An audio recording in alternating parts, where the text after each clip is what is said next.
the Lover? Allah. Who is Ar-Rahman? Allah. Who is Al-Mannan? La ilaha illallah, Muhammadur Rasulullah. Muhammad is the messenger, to Allah is our return. আল্লাহর ঘর বাইতুল্লাহ দর্শন একান্ত সৌভাগ্যের। যিনি সরাসরি দেখেছেন তিনি সৌভাগ্যবান। স্থির বা চলচ্চিত্রে কাবা ঘরের দৃশ্যাবলী আমরা প্রায় সবাই দেখে থাকি। আসুন মক্কা শরীফ সম্পর্কে আরেকবার জেনে নেই, দেখে নেই এর ঐতিহাসিক স্থানসমূহ।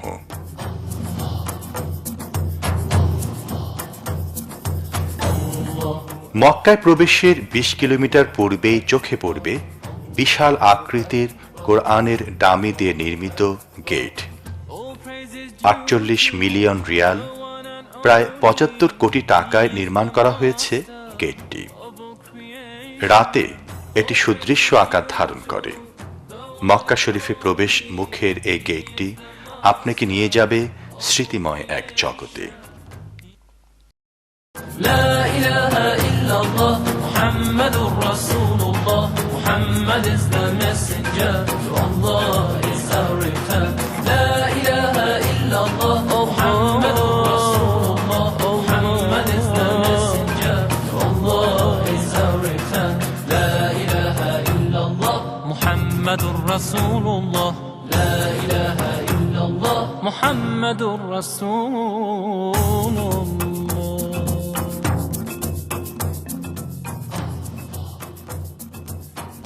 প্রথমে ফেরেশতারা কাবা শরীফকে কেন্দ্র করে আল্লাহর ইবাদত করে যখন জমিনে কোনো মানুষ ছিল না। হযরত আদম আলাইহিস সালামকে বেহেশত থেকে দুনিয়ায় পাঠিয়ে আল্লাহ রাব্বুল আলামিন মক্কাকে তাদের ইবাদতের কেন্দ্র হিসেবে নির্ধারণ করে দেন।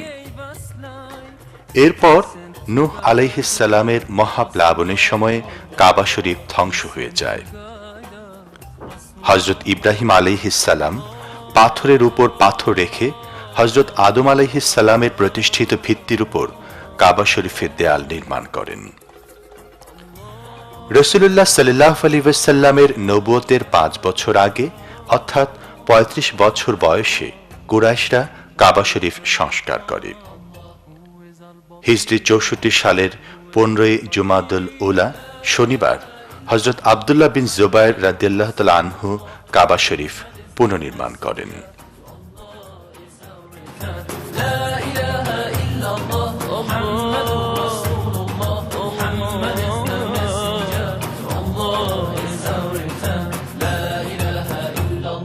মুহাম্মাদুর রাসূলুল্লাহ।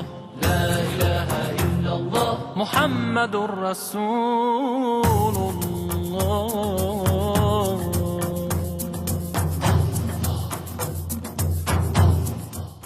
আজকে আমরা যে মসজিদে হারাম দেখছি তা বহু সংস্কার ও পরিবর্তনের সিঁড়ি অতিক্রম করে বর্তমান পর্যায়ে পৌঁছেছে। বর্তমান হারাম শরীফে তুর্কি সুলতান সেলিমের নির্মাণ কাজের কিছু স্মৃতি ব্যতীত অন্য সবই সংস্কার করা হয়েছে। ১৩৪৪ হিজরিতে অর্থাৎ ১৯২৩ সালে বাদশাহ আব্দুল আজিজ মসজিদে হারামে প্রয়োজনীয় সংস্কার করেন। দেয়াল ও স্তম্ভের ত্রুটি বিচ্যুতিগুলো দূর করেন। ১৯২৫ সালে মসজিদে হারামের অবশিষ্ট সংস্কার কাজও সম্পন্ন করেন। মসজিদে হারামে তখন ৫০,০০০-এর বেশি লোকের নামাজ পড়ার সংকুলান হতো না। এর ফলে মসজিদে হারামের সম্প্রসারণের প্রয়োজন অনুভূত হয়। বাদশাহ আব্দুল আজিজ ১৯৫৩ সালে ইন্তেকাল করেন। ১৯৫৫ সালে তার ছেলে সৌদ বিন আব্দুল আজিজ সম্প্রসারণ কাজ শুরু করেন। ২০ বছর পর ১৯৭৫ সালে এর নির্মাণ কাজ শেষ হয়। সম্প্রসারণের আগে মসজিদের আয়তন যেখানে ছিল ১৯,১২৭ বর্গমিটার, বেসমেন্ট সহ তিনতলা মসজিদের তখন আয়তন দাঁড়ায় ১,৬০,১৬৮ বর্গমিটার। এ সময় মসজিদের দেয়ালের ভিতরে ও বাইরে মার্বেল পাথর লাগানো হয়। এতে ২ লাখ বর্গমিটার সাদা ও বিভিন্ন রঙের মার্বেল ও কৃত্রিম পাথর এবং ১,৭৫,০০০ বর্গমিটার টাইলস লাগানো হয়। এই সম্প্রসারণ কাজে প্রায় ৬২২ মিলিয়ন রিয়াল ব্যয় হয়। এর ফলে তখন ৪ লাখ লোক একসাথে নামাজ পড়তে পারতেন। ১৯৮৩ সালে বাদশাহ ফাহাদ বিন আব্দুল আজিজের সময় মসজিদে হারামের পুনঃসংস্কার শুরু হয়। এই সংস্কারের ফলে বর্তমানে প্রায় ১০ লক্ষ মুসলমান একসাথে নামাজ আদায় করতে পারেন। মহান রব্বুল আলামিনের কাছে কাবা শরীফের গুরুত্ব অপরিসীম। আল্লাহ পাক কোরআন মজিদে উল্লেখ করেছেন, জাআলাল্লাহুল কা'বাতাল বাইতাল হারামা কিয়ামাল লিন্নাস। আল্লাহ কাবা শরীফকে সম্মানিত ঘর এবং মানুষের টিকে থাকার কারণ হিসেবে সৃষ্টি করেছেন। হযরত মুয়াবিয়া বিন আবু সুফিয়ান রাদিয়াল্লাহু তাআলা আনহু থেকে বর্ণিত, রাসূলুল্লাহ সাল্লাল্লাহু আলাইহি ওয়াসাল্লাম বলেছেন, যে ব্যক্তি কাবা শরীফের পেছনে দাঁড়িয়ে দোয়া করে তার দোয়া কবুল হয় এবং সে মায়ের পেট থেকে সদ্য ভূমিষ্ঠ নবজাত শিশুর মতো নিষ্পাপ হয়ে যায়। কাবা শরীফে নামাজ পড়লে অন্য জায়গার তুলনায় ১ লাখ গুণ সওয়াব বেশি হয়। এ প্রসঙ্গে রাসূলুল্লাহ সাল্লাল্লাহু আলাইহি ওয়াসাল্লাম বলেছেন, অন্য মসজিদের নামাজের চাইতে মসজিদে হারামের নামাজের মর্যাদা হচ্ছে ১ লাখ। আমার মসজিদে নামাজ ১,০০০ এবং বাইতুল মুকদ্দাসের মসজিদের নামাজ ৫০০ গুণ বেশি। পবিত্র মাহে রমজানে মক্কা নগরীতে মানুষ ছুটে আসেন পঙ্গপালের মতো। এ দৃশ্য সত্যি অতুলনীয়। রাসূল করিম সাল্লাল্লাহু আলাইহি ওয়াসাল্লাম বলেছেন, মক্কার একদিনের রোজা ১ লাখ রোজার সমান। ১ দিরহাম সাদকা ১ লাখ দিরহাম এবং সকল নেক কাজ ১ লাখ গুণ বেশি। আল্লাহর ঘরের দিকে শুধু তাকিয়ে থাকাও সওয়াবের। বলা হয়েছে, প্রতিটি দিন ও রাতে এই বায়তুল্লায় ১২০টি রহমত নাজিল হয়। এর মধ্যে ৬০টি হচ্ছে তাওয়াফকারীর জন্যে, ৪০টি হচ্ছে এই ঘরের নামাজীদের জন্যে এবং ২০টি হচ্ছে এই ঘরের প্রতি নজরকারীদের জন্যে। কাবা শরীফে তাওয়াফের গুরুত্ব অপরিসীম। রাসূলুল্লাহ সাল্লাল্লাহু আলাইহি ওয়াসাল্লাম বলেছেন, যে ব্যক্তি বায়তুল্লাহ শরীফে ৭ চক্কর তাওয়াফ করবে, মাকামে ইব্রাহিমের পিছনে ২ রাকাত নামাজ পড়বে এবং জমজমের পানি পান করবে, তার গুনাহ যত বেশি হোক না কেন তা মাফ করে দেয়া হবে।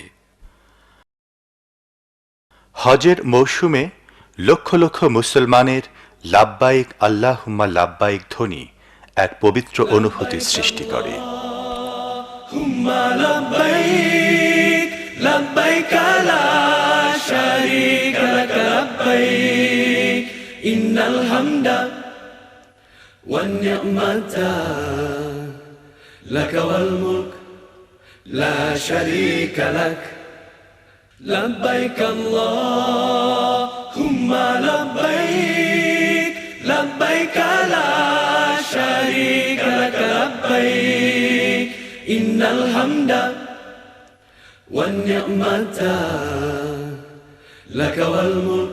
মক্কার উত্তর দিকে মসজিদে হারাম থেকে ৩ মাইল দূরে হেরা পাহাড়ের অবস্থান। এটি একটি খাড়া পাহাড়।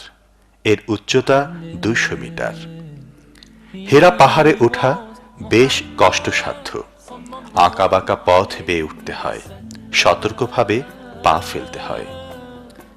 নিচ থেকে সর্বোচ্চ চূড়ায় পৌঁছতে ১ ঘন্টারও অধিক সময় লেগে যায়।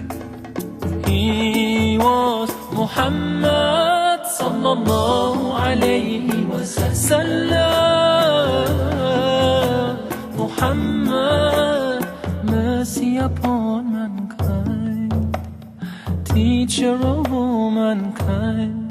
Aba al-Qasim, ya Habibi, ya Muhammad, ya Shafi'i, ya Muhammad, خير خلق الله محمد يا مصطفى يا إمام المرسلين يا مصطفى يا شفيع العالمين يا মাঝে মাঝে বিশ্রাম নেয়ার জন্য ছোট ছোট বিশ্রামাগার মানুষের স্ব ইচ্ছায় গড়ে উঠেছে।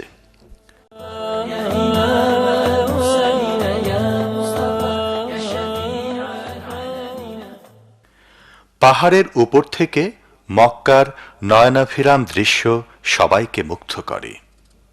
His only wish was for us to be among the ones who prosper. Ya Muallim, peace be upon you, truly you are. পাহাড়ের সর্বোচ্চ চূড়ায় পৌঁছার পর হেরা গুহায় যাওয়ার জন্য আবারও নিচে নামতে হবে।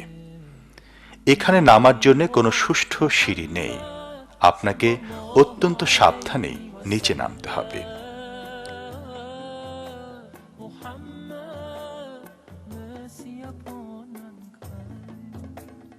He was Muhammad. এর পরের কাজ আরো কঠিন। হেরা গুহায় পৌঁছার জন্য অত্যন্ত সরু একটা গুহা অতিক্রম করতে হয়। এখানে একজনে বেশি আসা যাওয়া করা যায় না। অনেকক্ষণ অপেক্ষা করে এক একজনকে যেতে হয়, আসতে হয়। হজের মৌসুমে এখানে পৌঁছানো যে প্রায় অসম্ভব হয়ে দাঁড়ায় তা সহজেই বোঝা যায়। ভাবতে অবাক লাগে, নবুয়ত লাভের পূর্বে প্রতিদিন রাসূলুল্লাহ সাল্লাল্লাহু আলাইহি ওয়াসাল্লাম কত কষ্ট করে এই নির্জন স্থানে পৌঁছতেন। আরও বিস্ময়কর হচ্ছে, রাসূলুল্লাহ সাল্লাল্লাহু আলাইহি ওয়াসাল্লামের সহধর্মিণীও তার প্রিয় মানুষটির জন্য প্রতিদিন এখানে খাবার নিয়ে আসতেন। এই গুহার সবচেয়ে বড় বৈশিষ্ট্য হল এখানে হযরত জিবরাইল আলাইহিস সালাম সর্বপ্রথম ওহী নিয়ে হাজির হয়ে প্রথমে বলেন, পড়ো। রাসূলুল্লাহ সাল্লাল্লাহু আলাইহি ওয়াসাল্লাম বললেন, আমি নিরক্ষর, পড়তে পারি না। জিবরাইল আলাইহিস সালাম তাকে জড়িয়ে ধরে দ্বিতীয়বারও সেই একই কথা বললে নবী করিম সাল্লাল্লাহু আলাইহি ওয়াসাল্লাম একই উত্তর দেন।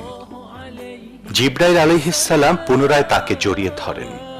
তৃতীয়বার জিবরাইল আলাইহিস সালাম সূরা আলাকের প্রথম 5টি আয়াত পড়ে শোনালেন, আর রাসূলুল্লাহ সাল্লাল্লাহু আলাইহি ওয়াসাল্লামও ওই আয়াতগুলো তার সাথে সাথে পড়েন। اقرأ باسم ربك الذي خلق خلق الإنسان من علق اقرأ وربك الأكرم الذي علم بالقلم علم الإنسان ما لم يعلم। হে নবী, পড়ো তোমার প্রভুর নামে যিনি সৃষ্টি করেছেন। তিনি মানুষকে জমাট রক্তের পিণ্ড থেকে সৃষ্টি করেছেন। পড়ো, তোমার রব অনুগ্রহশীল, যিনি কলমের সাহায্যে শিক্ষা দিয়েছেন। তিনি মানুষকে এমন জ্ঞান দিয়েছেন যা মানুষ জানত না। হেরা পাহাড়ের চূড়া থেকে কাবা শরীফ আগে বেশ পরিষ্কার দেখা যেত, কিন্তু মক্কা শহরে বর্তমানে সুউচ্চ ইমারত নির্মাণের ফলে কাবা শরীফ পরিষ্কারভাবে দৃষ্টিগোচর হয় না। তবে সুউচ্চ মিনার একটু খেয়াল করলে বোঝা যায়। হেরা গুহায় একসাথে বেশি লোক প্রবেশ করতে পারে না। এখানে আগমনকারী প্রত্যেকেই 2 রাকাত নফল নামাজ আদায়ের চেষ্টা করেন।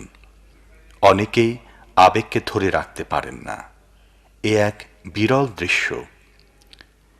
হেরা পাহাড় মানুষের হেদায়েতের প্রথম আলো বিতরণকারী পাহাড় হিসেবে মুসলমানদের অন্তরে সম্মানের আসন কেড়ে আছে। তাই এর অপর নাম হচ্ছে নূর পাহাড় বা আলোর পাহাড়। Ya Rasulullah, Ya Habiballah, Ya Safiyallah, Ya Habibi, Ya Mustafa, Anta Qarami, Dhikru Kalami, La Ayyami. On that clear and blessed night, Jibreel came to Hira. He hugged Prophet Muhammad.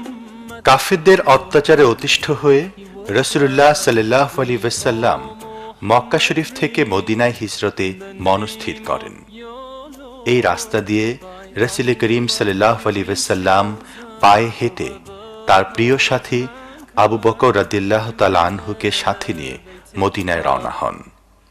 Ya Habibi, Ya Mustafa, Ya Rasulullah, Ya Habiballah, Ya Safiyallah.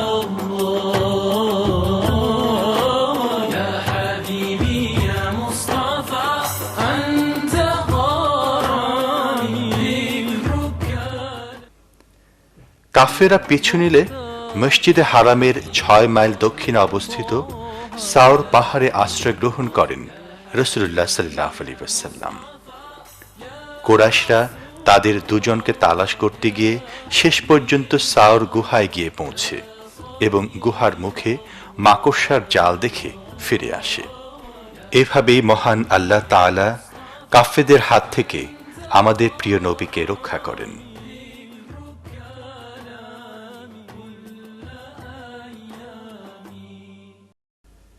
এ প্রসঙ্গে আল্লাহ রাব্বুল আলামিন বলেন,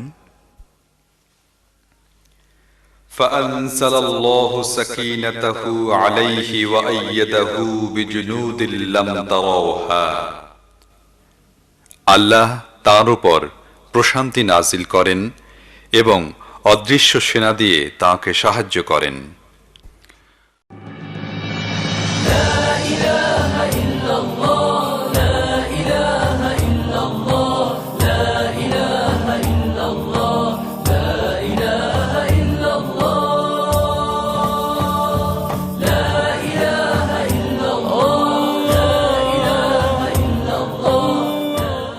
মক্কা শরীফের একটি গুরুত্বপূর্ণ স্থানের নাম মিনা।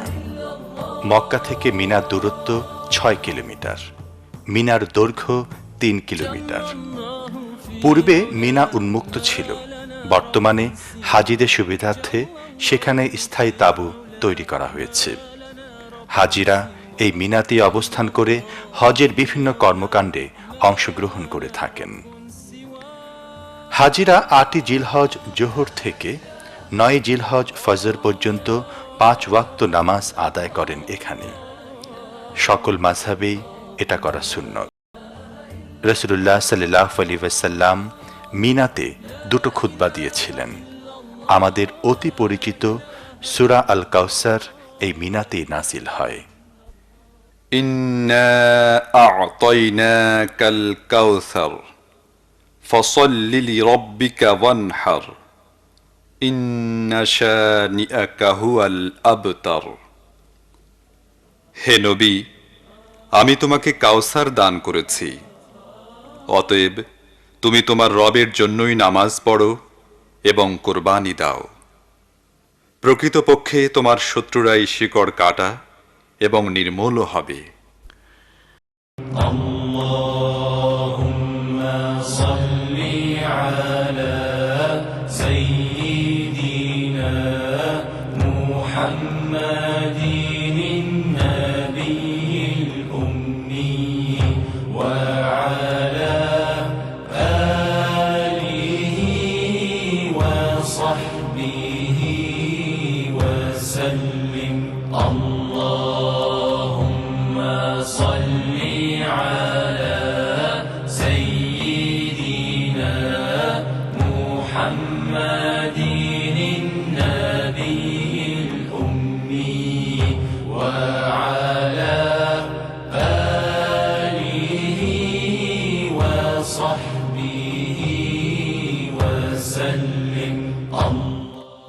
জিলহজের 9 তারিখ সকালে হাজিরা আরাফাতের ময়দানে চলে আসেন।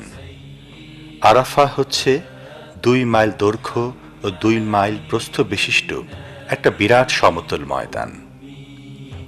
পূর্বে গাছপালা শূন্য থাকলেও বর্তমানে সবুজ গাছে আচ্ছন্ন করার চেষ্টা করা হয়েছে একে। এখানে হাজিরা সূর্যাস্ত পর্যন্ত অপেক্ষা করেন। আরাফাতে অবস্থান করা আল্লাহর কাছে অতি প্রিয়। রাসূলুল্লাহ সাল্লাল্লাহু আলাইহি ওয়াসাল্লাম বলেছেন, আরাফাতের দিন ছাড়া অন্য কোনো দিন এত বেশি বান্দাকে আল্লাহ দোজখের আগুন থেকে মুক্তি দেন না।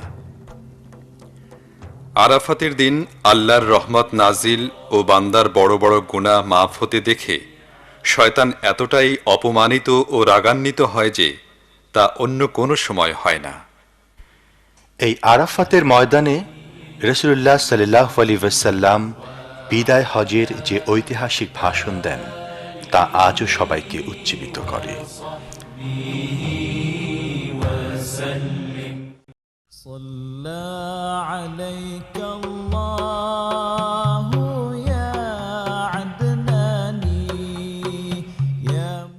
আরাফাত ময়দানের মাঝে একটি পাহাড় লক্ষ্য করা যায়। এই পাহাড়ের নামই জাবালে রহমত। রাসূলুল্লাহ সাল্লাল্লাহু আলাইহি ওয়াসাল্লাম বিদায় হজের দিন এই পাহাড়ের পাশে পাথরের উপর দাঁড়িয়ে কিবলামুখী হয়ে দোয়া করেছেন।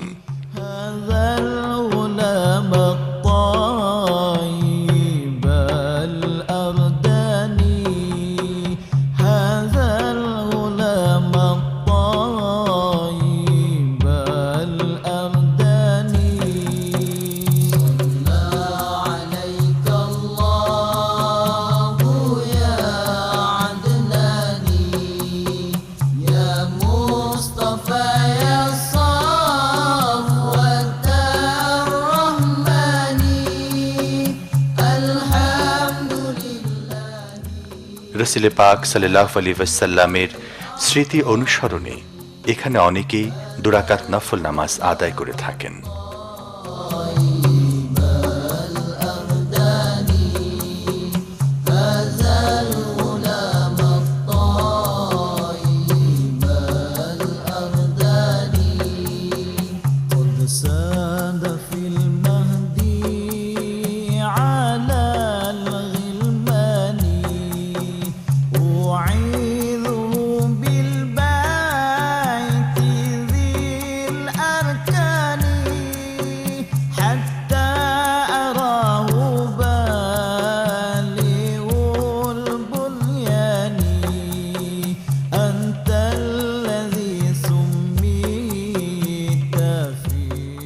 মুজদালিফা, আরাফা ও মিনার মধ্যে অবস্থিত 4370 মিটার দীর্ঘ একটি জায়গার নাম।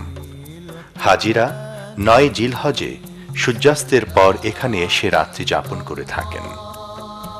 রাসূলুল্লাহ সাল্লাল্লাহু আলাইহি ওয়াসাল্লামের অনুকরণে হাজিরা এখানে মাগরিব ও এশার নামাজ একসাথে আদায় করেন। হজের নিয়ম অনুযায়ী জামরায় পাথর নিক্ষেপের জন্য হাজিরা এখান থেকেই ছোট ছোট পাথর সংগ্রহ করেন।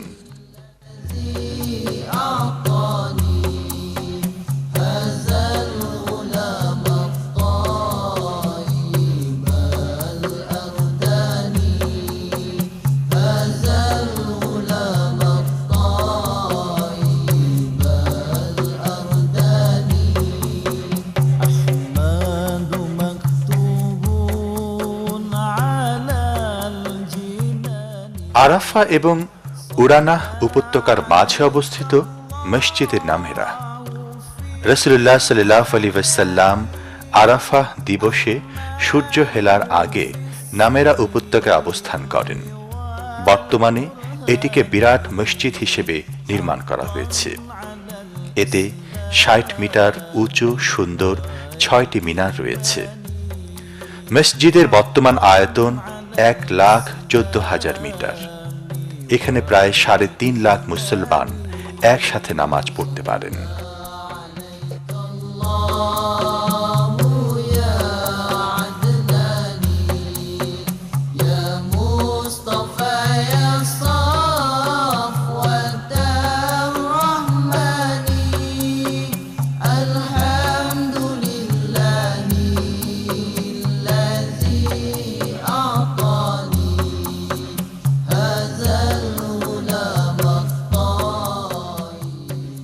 মিনা এবং মুজদালিফার মাঝের একটি উপত্যকা হচ্ছে মুহাসসার। 545 হাত দীর্ঘ এই জায়গায় কাবা শরীফ ধ্বংস করতে আসা আব্রাহার বাহিনীর উপর আল্লাহর গজব নেমে আসে এবং তারা পুরো ধ্বংস হয়। মুহাসসার অর্থ অচল বা অক্ষম হওয়া। আব্রাহার হস্তি বাহিনী এই স্থানে এসে সামনে চলতে অক্ষম হওয়ায় এর নামকরণ করা হয়েছে মুহাসসার। এই জায়গা দ্রুত পার হওয়ার নিয়ম।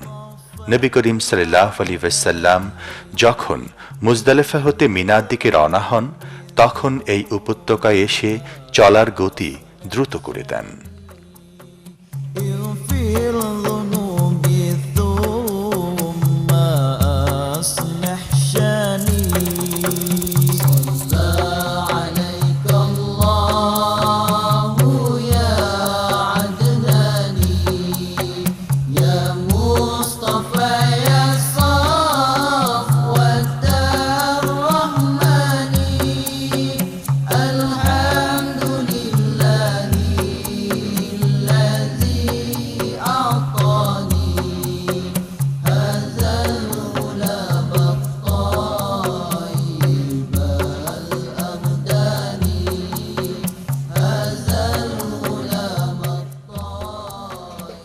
মিনার দক্ষিণে অবস্থিত মসজিদে খায়েফ।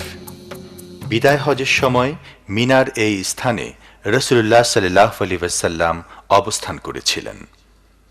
হযরত ইবনে আব্বাস রাদিয়াল্লাহু তাআলা আনহু থেকে বর্ণিত, রাসূলুল্লাহ সাল্লাল্লাহু আলাইহি ওয়াসাল্লাম বলেছেন, এই মসজিদে ৭০ জন নবী নামাজ পড়েছেন। বর্তমানে মসজিদের আয়তন ২৪,০০০ বর্গমিটার।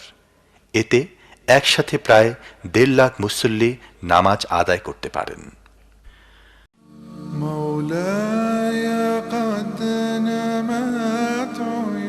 হজের সময় জামরায় পাথর নিক্ষেপ করা ওয়াজিব। পাথর মারার জন্য ৩টি পিলার আছে। এটা নিচতলার জামরা। উপরের তলায়ও পাথর মারার ব্যবস্থা আছে। হাজিরা হজের মৌসুমে উভয় তলা থেকে পাথর মেরে থাকেন। হজ মৌসুম ছাড়া অন্য সময় ভিড় থাকে না। অনেকেই দেখতে আসেন এখানে। হযরত ইব্রাহিম আলাইহিস সালামের অনুসরণে শয়তানের প্রতি পাথর নিক্ষেপের মাধ্যমে মানুষ মূলত নিজের অন্তরে লুকায়িত শয়তানের কুমন্ত্রণার বিরুদ্ধে এক প্রকার জিহাদ ঘোষণা করে থাকেন এখান থেকে।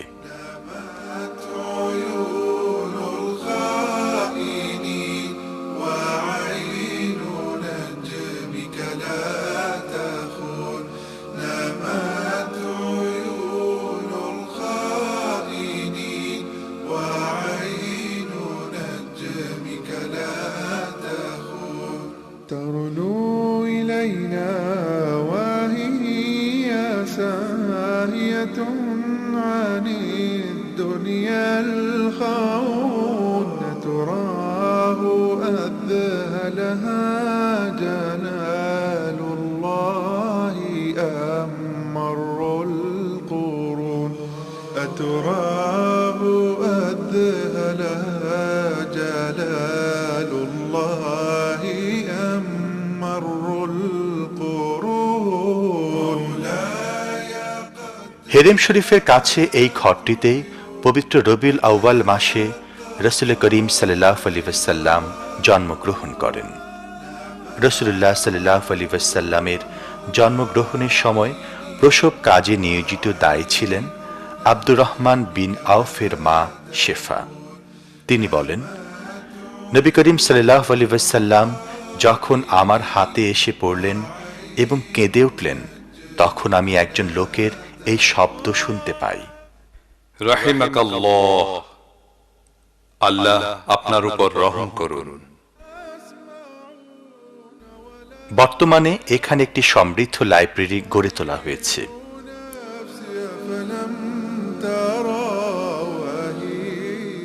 মুআল্লা শব্দের অর্থ হচ্ছে উঁচু। এই কবরস্থানটি মক্কার উঁচু দিকে অবস্থিত বলে একে মুআল্লা বলা হয়। মুআল্লাম কবরস্থানের উপর দিয়ে ওভারব্রিজ তৈরি হওয়ায় বাহ্যত কবরস্থানটি 2 ভাগে ভাগ দেখা যায়। নিচ দিয়ে সংযোগ আছে। এই কবরস্থানের মর্যাদা অনেক বেশি। হযরত খাদিজা রাদিয়াল্লাহু তাআলা আনহার কবর এখানে অবস্থিত। তাছাড়া ৪৫ জন মহিলা ও পুরুষ সাহাবায়ে কেরাম সহ আরো অনেক বুজুর্গের কবর রয়েছে এখানে। এই কবরস্থানের বেশিরভাগ মুর্দা নামাজি জানাজা মসজিদে হারামে অনুষ্ঠিত হয়।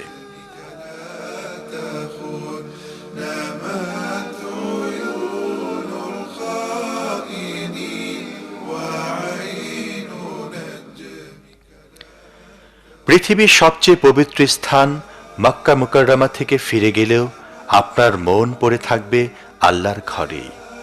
বারবার মন চাইবে ফিরে আসি এখানে। আল্লাহ রাব্বুল আলামিন আমাদের সবাইকে তার ঘরে আসা তৌফিক দান করুন। আমাদের ধন্য করুন তার রহমতে।